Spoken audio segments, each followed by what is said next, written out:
Welcome to this session on the state of the industry. We have the privilege today to have on this panel some of the key industry leaders. So I would like to welcome on stage Peggy Smith, President and CEO of Worldwide ERC.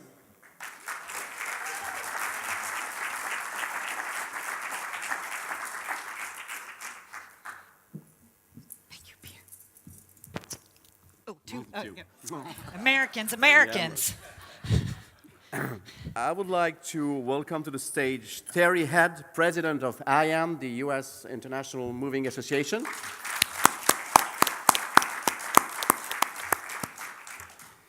I won't come kiss you, all right? I'll just sit down. 1, 2, 3, 4. Steve Krein, President of CERC. I'll go that way. J.C. Van Sass, Secretary General of FIDI.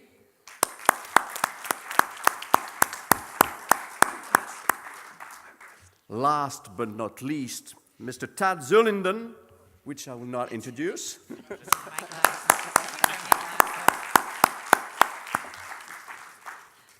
And this session will be moderated by Mr. Gordon Kerr. Thank you very much and enjoy the session. Thanks, Pierre. Good morning.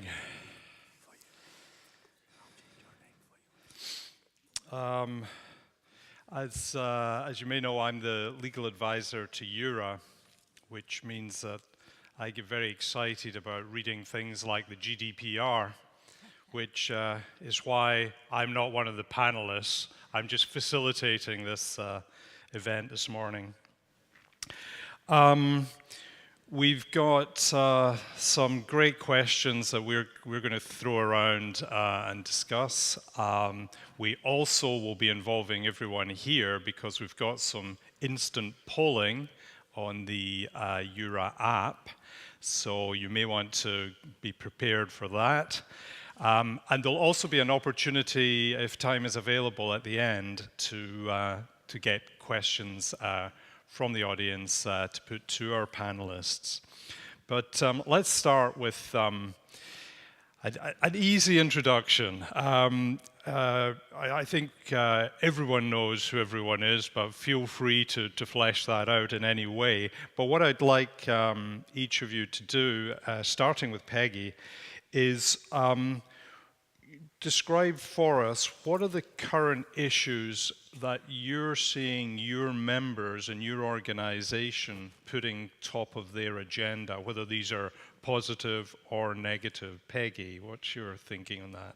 Sure. I will thank you for that, Gordon, and delighted to be here. So thank you, Tad, for hosting this. But you know, I'm going to take the lens, I think, from the corporate HR professional, because we have certainly a lot of other folks up here that can pick up the pivot from the supplier side. But you know, I've always said that were it not for our corporate HR friends, in all candor, none of us would be here. So you know, it sort of kind of follows them, and you know, and then I'm going to put the American pivot on this because you know, representing that lens. I think when I talk to our friends in America, and I do a fair amount of work in the field and have conversations with them, they would tell you that there's a couple of things that are troubling to them, and that the skill shortage, the war for talent, makes their jobs even more paramount in the ability to source talent wherever in the world they need to source it.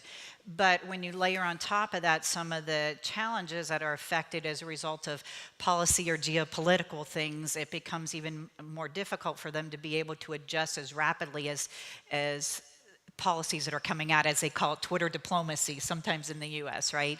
And so I think there's a real lens for them around that side. And then the flip side is many of them on the HR side that have been in our industry for a number of years, it's not lost on them the disruption that's occurring in the supply chain and some of the changes that we've seen in the United States. And so I think if you were to ask them in all candor, the health of the industry, picking up on our title, they would tell you that the health of the industry from their perspective on the supply chain is bordering on unhealthy. And I think it's because they feel a sense of unsettledness or more chaos from their homogenous industry that they're already having to deal with in the broader ether. And that makes it even more complicated for them.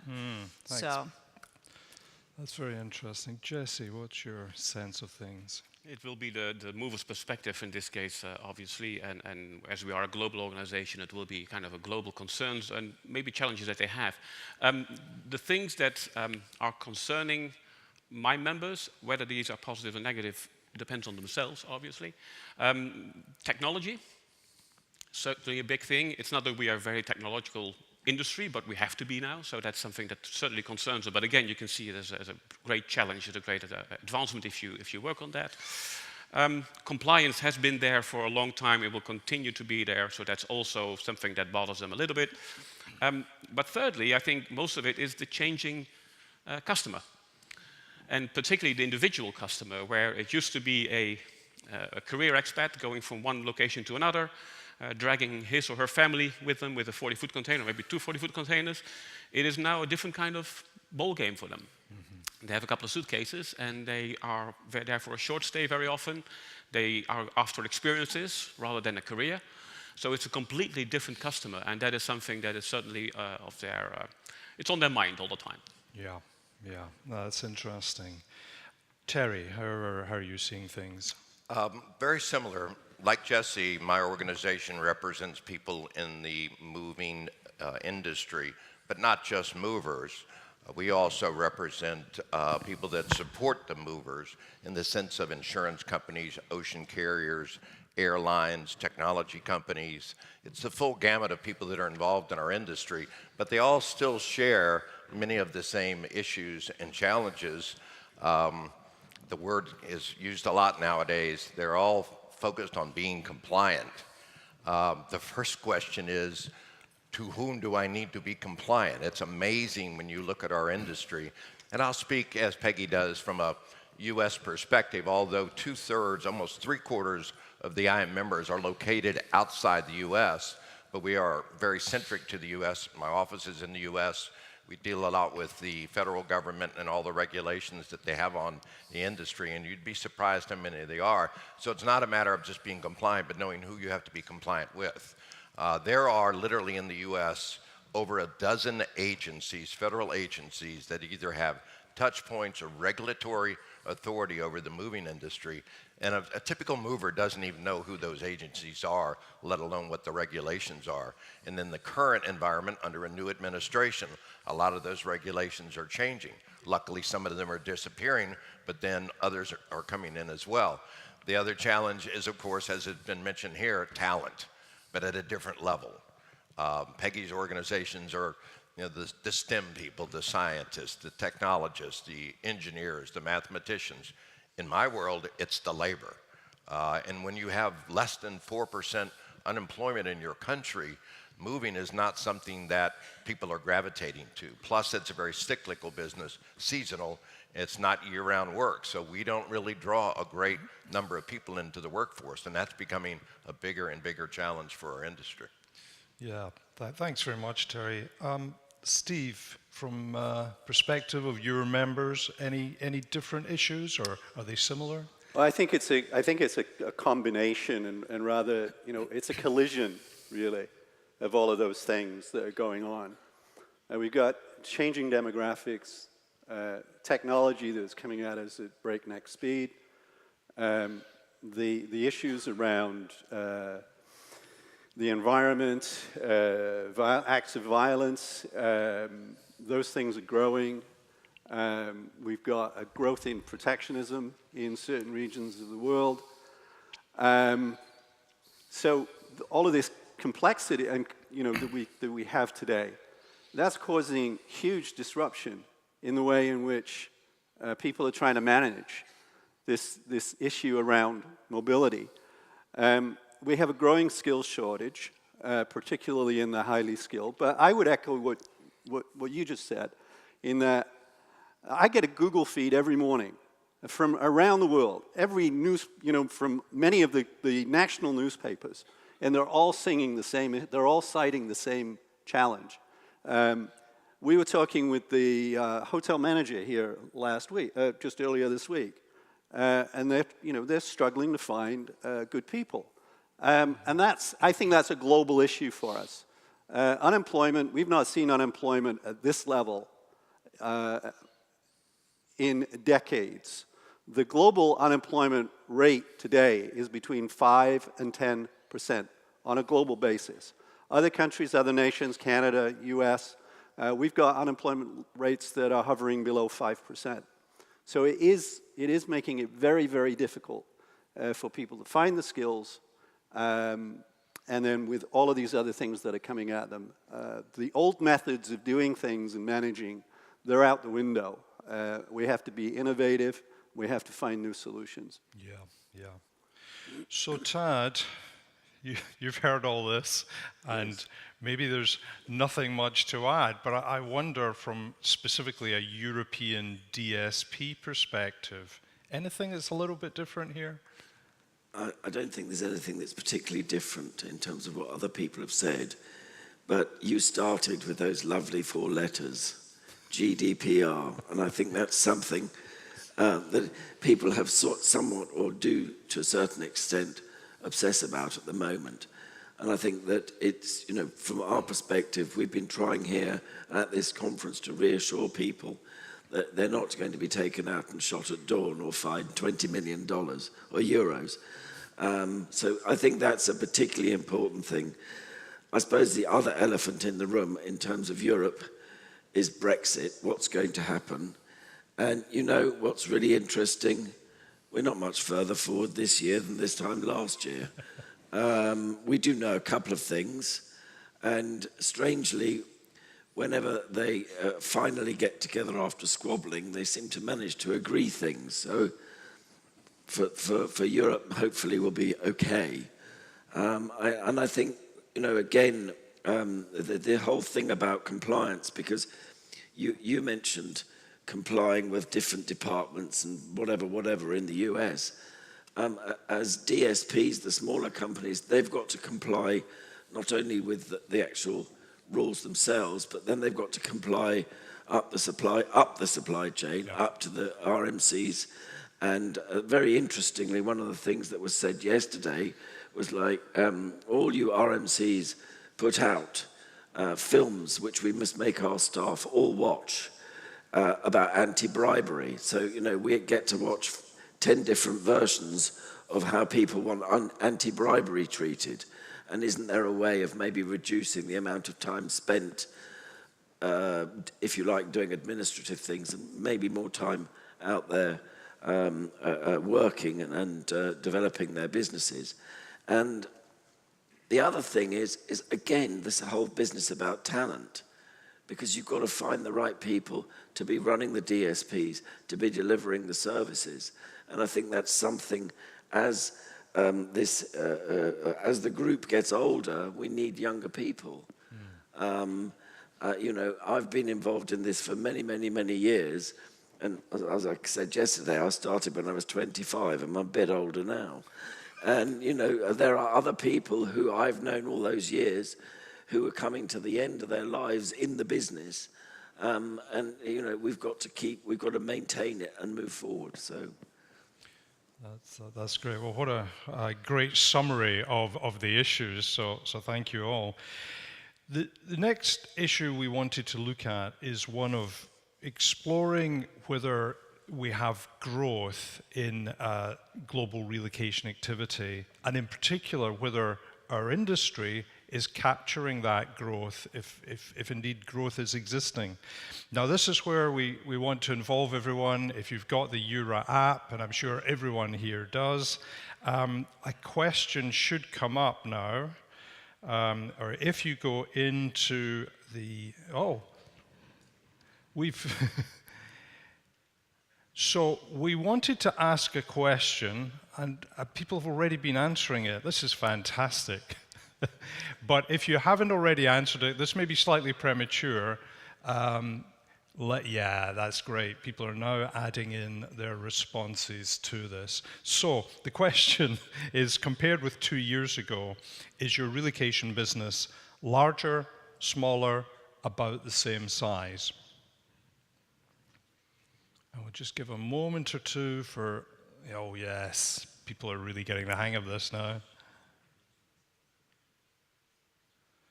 And it's looking pretty clear that businesses are growing, or at least the businesses in this room are growing, which may say something about the benefits of coming to Eura conferences.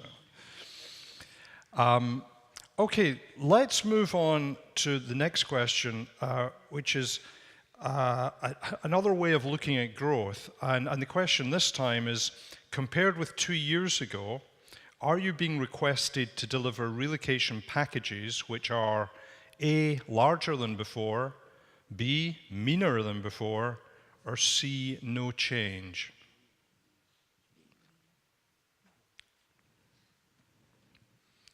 Well, we don't like that answer. Relocation packages are getting thinner, meaner, leaner, whatever term we want to use there. Okay, and again, another way of looking at growth, and the third and final question under this, is your impression that relocation into your country is A, increasing, B, shrinking, or C, static?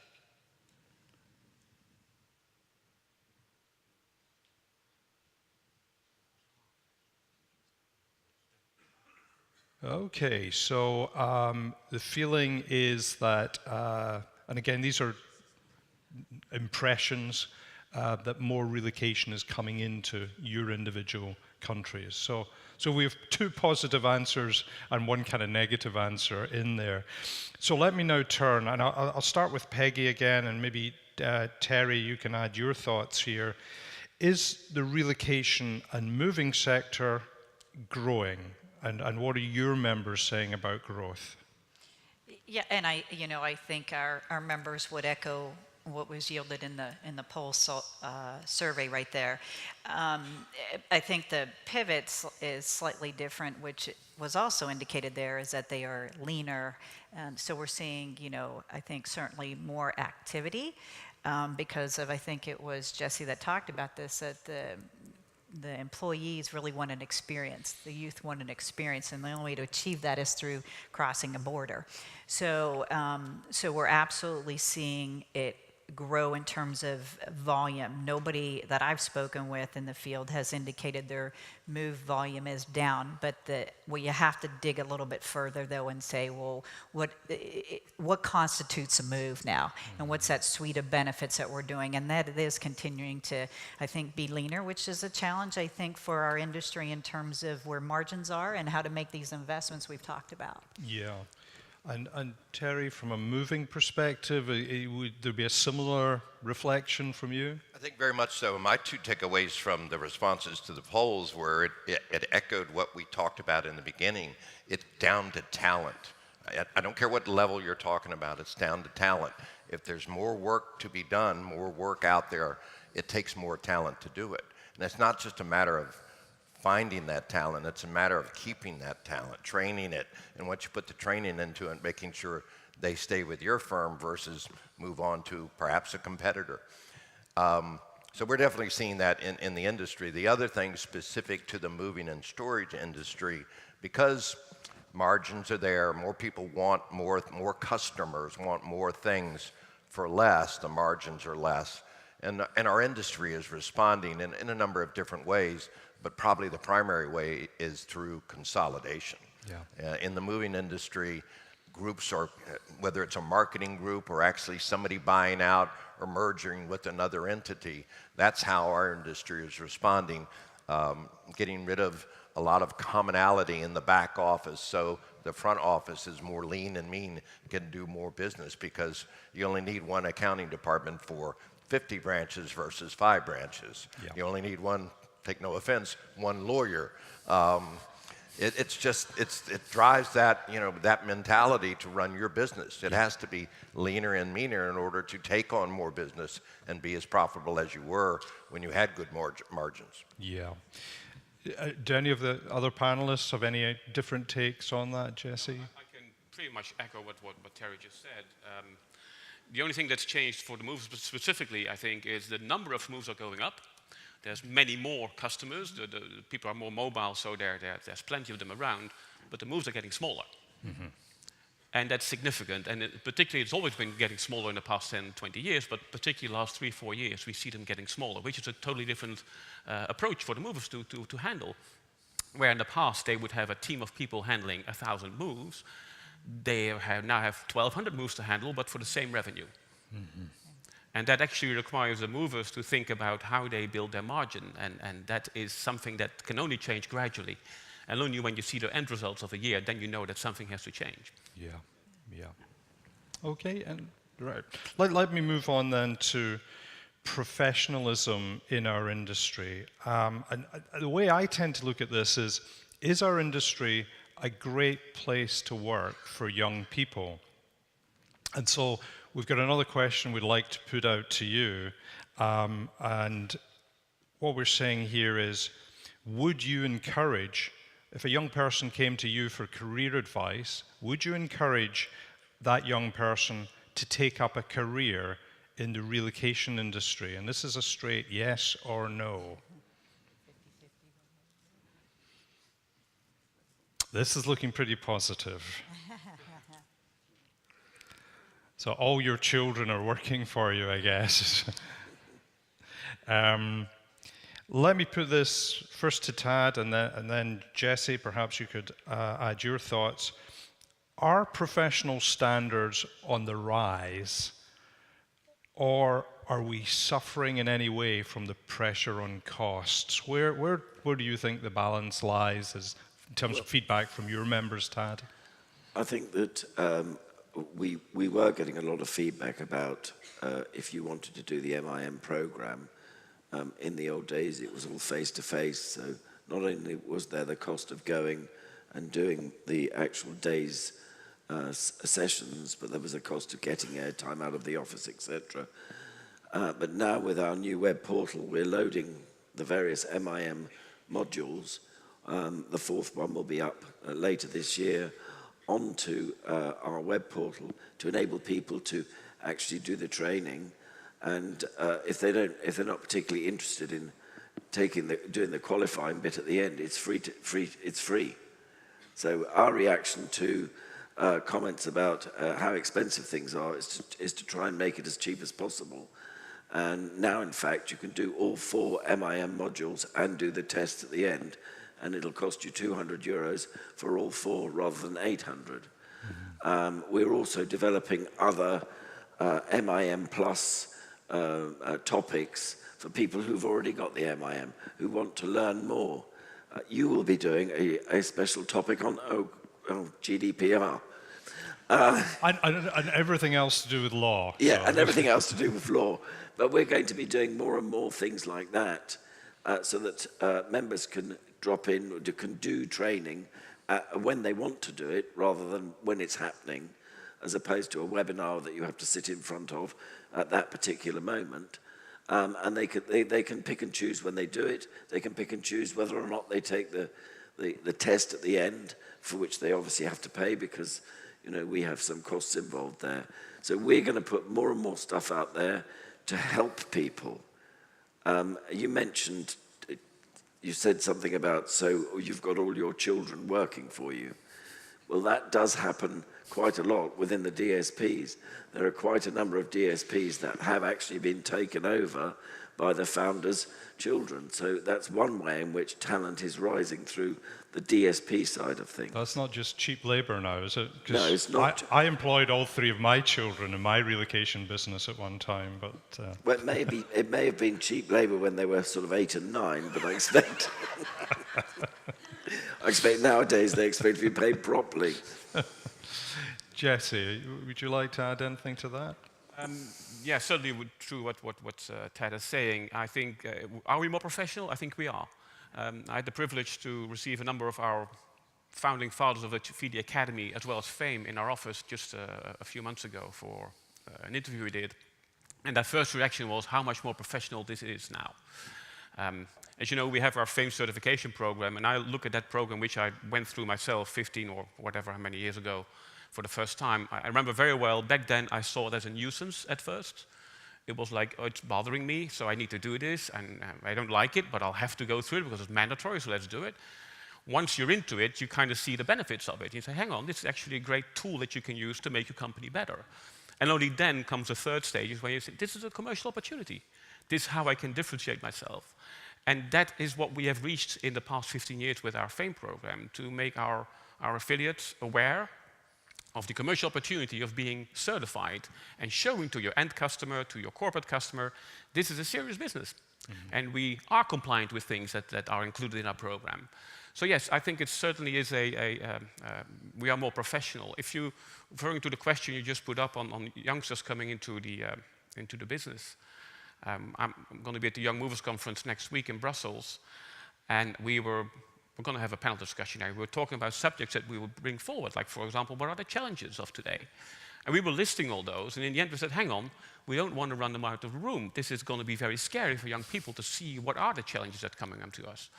So that's important that you show them as well. It's not just a challenge, it's actually a commercial opportunity. You have to use it and differentiate yourself with that. Same for GDPR, but we'll get back to that later on, no doubt. Yeah. Could I make a comment? I think one of the keys that our industry is doing now that maybe it didn't do early on, in the sense of the training and accreditation, originally was at the corporate level. And I'm going to tie this to the question of young people being in the industry. With FIDI and Eura and ERC, a lot of that now is at the personal level. It's an individual criteria you go through. It's a credential you can carry. It's portable, because we have to face the reality. People are not going to go to work for a company and stay there till they die. They're going to move within our industry. That happens in every other industry. So if we create these credentials for people that are portable, that's going to make them feel more professional as they go through their careers. So I'm glad that our industry has responded that way, because originally you got the corporate banner that you were this certified or that certified. Now it's the individuals. And I think that's very key to attracting and keeping good talent in our industry. Yeah, that's a very good point. And Steve, I think you were going to add something there? I just wanted to share that we've taken the approach when it comes to professional development education, that we've tried to break out from the industry, from people that are engaged in the industry. In fact, our program, it's a 3-level program, a lot of similarities between the various programs that each of us have. But what we've been able to do is partner with what we call community colleges in Canada. And our program is available now in all colleges as a continuing education program. So we're trying to attract young new people into the community of mobility. And I also have a bit of a hobby horse where I try to get out to universities and talk about the importance of mobility, to the point now where we've got a couple of universities in Toronto that have agreed to include in their international human resources degree programs some content around global mobility, which they didn't have. Like, it just was not thought about. And so when human resources people went into the workplace and started to manage this area of mobility, there were very little resources available to them. So that's the tack that we've also taken, is that, yeah, we want to do it within our industry, but let's also look at what we can do on a broader scale to attract. And as you said in that, as people noted in the poll, we think it's a good industry to get into. It's certainly doing really important work. And so I think we do have an opportunity to attract people. One of my members, one of my members has this little quip about, about who we are and what we do as an industry. And she says, we move the people that move the world. And that really is what we're about. So that's why we can attract some very, very bright people. Yeah, no, I was just, if I may just add a quick thing here, because I think the other dynamic for us, and maybe Terry, you were alluding to this, is that if we look at the youth and we want to make mobility sexy again, we have to embrace the fact that that they may not choose to stay in our industry forever, and we have to be comfortable with that. And I don't think that's a bad thing, but here's the real good narrative for us, which is that tell me another industry that we all know about where you have the opportunity to have a global experience. That is something I don't think we play up enough when we try to recruit people in. So if they're only going to stay in our industry for 24 or 30 months, why not come to an industry where you know you're going to have the exposure on a cultural basis to experience the world? And so I think if we just start with that, that would be enough to make mobility sexy again. Oh, you've just made it sexy again. That's that is a great answer. Oh. I'm sorry. Yeah, we got to change topic now quickly. I think we're all aware of the kind of global trends, the challenging global trends that we're seeing just now, whether in the form of new immigration restrictions, new trade barriers, Brexit, personal security issues. And I just wonder to what extent these global problems are impacting on the relocation industry and on our clients, the corporate clients. Are these challenges that they just say, well, relocation goes on regardless, or is it posing new challenges for you? And I just wondered, Steve, perhaps, and then Peggy, what are your thoughts that these kind of global problems are having in practice on our industry? It's a great question, and as I alluded to at the beginning, we've got like this collision of things happening. But I think one of the biggest issues that we've got today are the barriers to the movement of people. And from an industry perspective, we need to be championing the importance of mobility to solving the skills gap. And you know, we've certainly tried to do that in the North American context. Our immigration programs are far more robust today than they have ever been. We've succeeded in getting our federal government basically singing from the same songbook about the importance of mobility to attract, you know, to building our skills, but not just building our skills, but also building our nation. And there's a definite sense around that today. So I still, you know, I keep coming back to this issue around, you know, if you put up protectionist barriers, it's going to make it far more difficult to bring people in. Talent follows talent.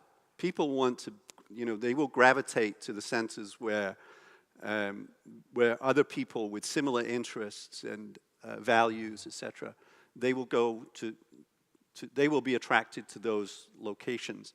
So business is also not just looking at where they're going to invest from a capital perspective, but also where is the talent available. And to me, that's going to be the draw. It's going to be the nations, the cities that can attract the talent. They're going to be the winners, if you will, going forward. The more that we put up the barriers, the more it's going to have an adverse economic effect. Yeah. Peggy, what's your perspective on current global problems? Yeah, there's a lot of them. Let's start with that. You know, I would echo, Stephen, you and I have chatted about this before, and you know, what we have seen and experienced and hear is that as one nation sort of makes the movement of talent more difficult, another nation sort of makes it a bit easier. And so the good news for mobility is that, you know, collectively we're going to be okay. Within one specific country that may sort of present a challenge. I mean, Estonia has an e-residency program. We've seen Macron do some interesting things in France when the US pulled out of the Paris Agreement. But I'll share this because you talked about the corporate friends, and for us to walk in their shoes for just a moment, I had the ability in February to sit and facilitate a dialogue with about 150 different HR professionals that arguably service most of the STEM part of the world, but nonetheless, I think this is an important thing for us. So we had this discussion and we talked about their challenges on compliance and whatnot. And they shared a common thing that is occurring, which is that a job seeker may end up accepting an offer, say, from Google, Facebook, and eBay, hypothetically. All three offers, and they're just waiting to see which organization gets them through the H-1B visa process first. And whoever gets them through first, not that any one of those three organizations has more or less of a competitive advantage, it just is how the adjudication may go. They will take that offer then.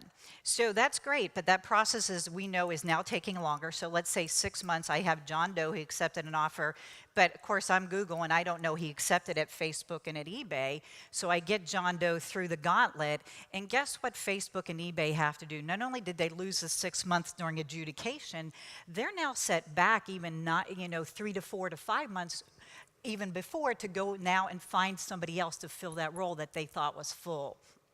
This is what's keeping our HR friends busy at night, and it all goes back to skills. And again, when one organization or one country chooses to make it more difficult, I think they're going to find themselves in a unique dynamic. Yeah, yeah. Any other comments there? Yeah, Terry. It's interesting that it's the governments that put in the barriers, and they're usually reactive often. My country, the U.S., has probably been the worst at it lately as far as putting up barriers, whether it's for tourism or even having people come to a conference in the U.S. has become very, very difficult for certain countries.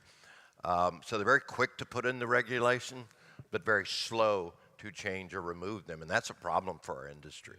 And it usually takes some big action, some big loss for someone to sit up and think, oh, we shouldn't have done that, or we shouldn't have done it as hard or as fast as we did. I mean, it could be when Amazon chooses Toronto as its headquarters, it could be a big ripple through my government. Yeah. That's the kind of thing that takes our government to act. Yeah, yeah. Is the problem. That's a problem for our industry. They're very slow. Steve. Just to follow up on that, those of you who've heard me speak before, I'm a bit of a nut on statistics and stuff, but 40% of the Fortune 500 companies were started by immigrants or children of immigrants. 38% in the U.S., and Fortune 500, gosh, they're global firms, right? So 40% were started by immigrants or children of immigrants. The Nobel Prize awards that were awarded to Americans from the year 2000 to the year 2016, 38% were foreign-born recipients. So the point is that, if you put up these barriers, you're not going to get the smart people that are going to create those jobs that we all, benefit from, grow our nations and our economies. Yeah, these are great statistics. Wrong way, it's just bad thinking, bad policy, and it's very short term. So hopefully we'll see it turn around. Yeah, thank you. Right, our last topic is compliance issues. This is everyone's opportunity to talk about the GDPR. But in addition to immigration we've touched on, clearly taxation issues, and then we get down to privacy rights of employees and families and your own staff. How is that impacting on our industry? So a couple of questions. Firstly, compared with 2 years ago, immigration into my country has become A, harder, B, easier, or C, no real change. Now there's a surprise. It's become harder. Yeah. And it's becoming harder as we wait. Yeah. Okay, and a second question, and the only reason I agreed to do this was on the basis there would be a GDPR question, so here it comes. The GDPR is a price worth paying for privacy, an administrative nightmare, or a complete mystery to me. I'm pleased that C is very small. That's good. That's interesting, yeah. So there is a more positive sense, almost 2-to-1, feeling it's a positive thing rather than just an administrative burden. Terry and then perhaps Steve could add in here. Are these compliance issues, and we're talking here more broadly than privacy, it's taxation, it's immigration, do you see these as opportunities for relocation and moving businesses, or do they hamper global mobility and reduce profit margins, for example? How do you see, where does that balance lie? I'll go first if I can. Speaking from the moving side, there's no question there's an impact on margins because I can tell you I have been in and around the moving business for 50 years. And it's only been in the last 2 or 3 years that a typical position in a company is the compliance officer. Never had moving companies had a compliance officer. So now it is such a big issue, again, from the supply chain, the corporate level, driving it down to make sure all of their service providers, subcontractors, et cetera, movers, whatever, are compliant. Someone has to be focused on that. Yeah. That's a whole nother salary that didn't exist before. Yeah. So that alone. But then the issue is what happens, what's the cost when you're not compliant? That's really the true cost of the question of compliant, and particularly in the moving industry. Yeah. Because it's not something we're typically used to, although we have to abide by a lot of regulations, as has said earlier, and a lot of regulatory agencies. So somebody has to be monitoring that all the time because those regulations change. Yeah. Not daily, but fairly regularly. So turning to Steve, does it create opportunities, or is it all about, this is an extra cost? I'd like to just break it out between, I think, the obligations around the protection of privacy are somewhat different than the obligations for compliance in terms of immigration and taxation. And on that, on the tax and immigration score, certainly what some of the things that we've been pushing for are around certified employer programs so that the compliance, the compliance is there. The companies are going to do it. They are going to comply with the law without having to go through lots and lots of red tape. That is becoming more complicated for companies today to manage the compliance around, particularly around tax and immigration, because the laws are tightening up there. In terms of immigration companies, governments are trying to protect their local labor markets, so that they're tightening the screw on the immigration side, and they're also looking for funds. So how much they can squeeze and make sure that they're getting their as much juice out of that lemon as they possibly can. So that's on the one side. On the GDPR side, or on the the protection of people's individuals' data and their right to privacy, I think that that's an opportunity for people in our industry to set themselves up as being absolutely compliant and making sure that not only their organization but the organizations that that are in their supply partner chain are also compliant. And just another statistic, KPMG have released a survey in the last week or so, and only 3% of the companies in the survey said that they felt comfortable that their suppliers were compliant.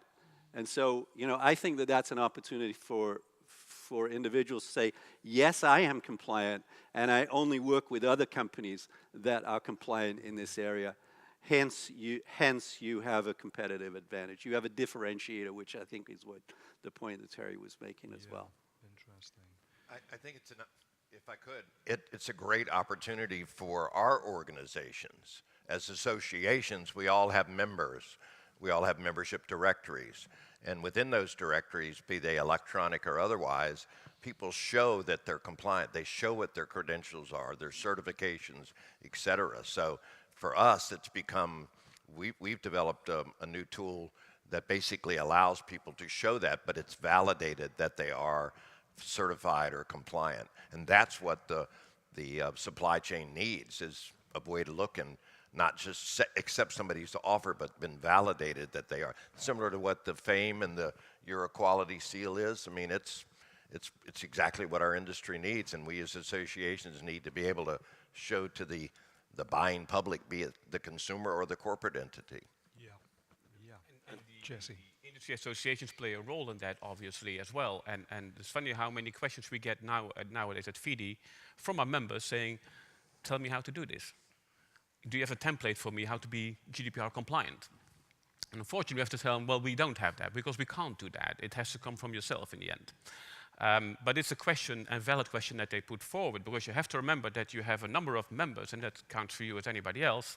Some of them are very sophisticated, and some are a bit less sophisticated, obviously, in other markets. And they will turn to our organizations for help, and we can guide them. We can help them a bit. We don't want to scare them, but sometimes you have to do that. And many of our affiliates think that as from the 26th of May, the European Commission is going to be at the doorstep for a dawn raid and check their privacy. But that's not the point. That's not going to happen. As you said, Terry, it's an opportunity. It is not, you shouldn't be afraid of the Commission being on your doorstep and threatening with a fine. You should be afraid of your customer thinking that you are not compliant. That is what you should be afraid of, because that will be your commercial disadvantage in that case. I also think it's an opportunity for people to clarify exactly what information they need to keep and do a whole load of housekeeping, get rid of a whole load of information they don't need. I spent an entire day before Gordon came to check out our GDPR compliance, throwing things away, putting them in the shredder, stuff that we'd kept just because we had it. So it's, and I don't think that, let's face it, this is not new. We had the Data Protection Acts came in 20 years ago on a national level in Europe. We've had data protection all that time. This is just refining it, updating it, and adding a few threatening fines and things to sort of sharpen people's minds. And let's face it, it was due as well. Yeah, quite. It was definitely due. You can't just leave something and let it just carry on forever without actually updating it and looking at what's happening today. I think it's part of the duty of care. Yeah. Well, to your employees, to make sure that that information is correct and respected. Yeah. We all want our information protected. Every one of us. If you look at what the European Commission is looking for right now, and they're not looking for fines, because actually they don't even know how to apply this. They've made some laws, but they don't know how to implement it, how to audit it. That's all still to follow, so they don't really know that. What they're looking for is awareness. If, for example, you get a complaint tomorrow about a customer saying that you've been spreading their personal information, and you will have a raid, and they will come and check what you're doing. If you can demonstrate at that time that, first of all, you are aware of it, secondly, you've been working on it and you're doing stuff, you're making sure that you are complying, then there shouldn't be too much harm right now. In about a year or 2 years' time, you should really be ready completely. Yeah. But right now, you need to be aware. And that's sometimes shocking. When I was at a conference not too long ago, and they asked the audience, how many of you are aware of GDPR? It was a global audience. And it was about 25% said, I've heard of it. 25%, they heard of it. The rest did not hear of it. That is very worrying, because GDPR requires you to embed it in anything you do. If you're going to create a new system for your relocation or your move files right now, it needs to be in there by design, meaning your first consideration almost must be, and you have to demonstrate it in your meeting notes, how can we protect that data? It has to be in there all the time. And that's the awareness that really has to, and we play a role on all that. Yeah. So, I can add, in terms of what Tad was up to at the shredding machine, that lots new space has been created in the Eura office in DIS. So, in fact, you can downsize now to a smaller office. Say Apparently not. Now, I'm conscious it is 11:01, but I think we can spill into the coffee break for 5 or 10 minutes. If there are any questions that people would like to throw at our esteemed panel and take this opportunity, are there any questions?